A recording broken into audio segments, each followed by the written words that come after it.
A reading from the Gospel according to Mark. They went on from there and passed through Galilee.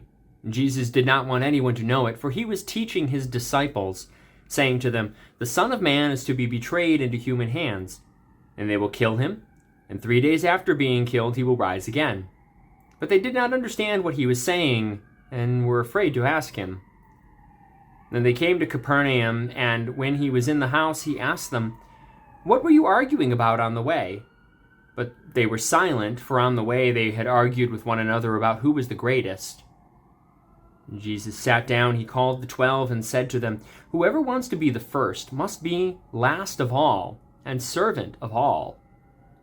Then he took a little child, and put it among them, and taking it in his arms, he said to them, "Whoever welcomes one such child in my name welcomes me, and whoever welcomes me welcomes not me, but the one who sent me." The word of the Lord. I know I have preached on this many times and probably offered quite a few Sermon of the Day videos on this topic, but it is worth reiterating every single time this comes up. This idea of when Jesus picks up a child and holds it up and says, "The way that you love this child is the way you love me. The way that you take care of this one shows how much you welcome me and how much you welcome God." It is of utmost importance that we understand this in context for us to understand how to be the people we're called to be in this world. Because you see, Jesus is living in a world in which children were not honored and lifted up and respected the way they are today.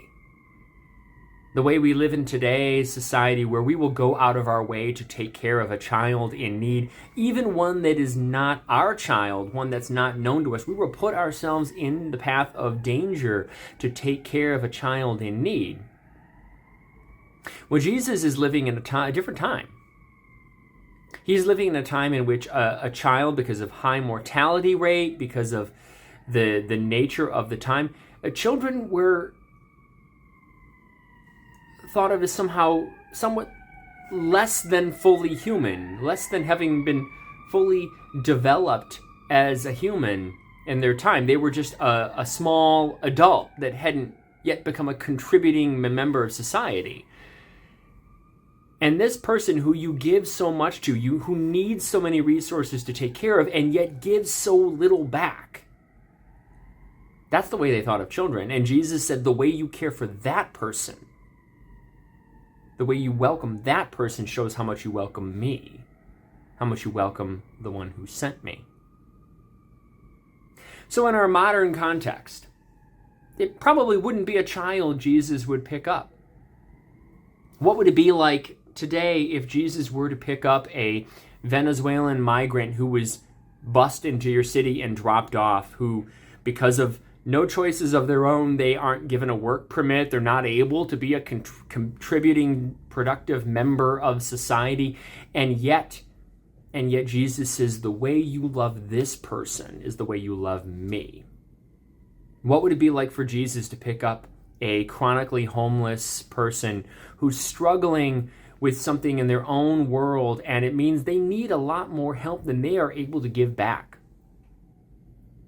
And Jesus says, the way you welcome this person is the way you welcome me.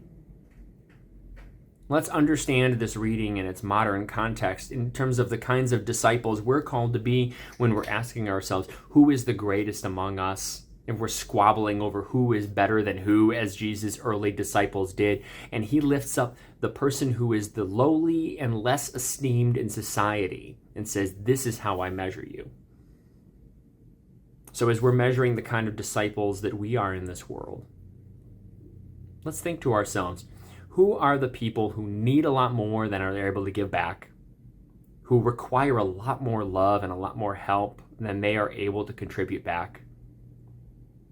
And that the way that we extend ourselves to them and put ourselves out and go out of our way to take care of others who need a lot more than they can give, that Jesus says, this is how I judge which are the greatest of my disciples, is the way you welcome these. that is indeed something worthy for us to consider in our modern context today. And I hope we open our hearts toward those that are the most in need. Amen.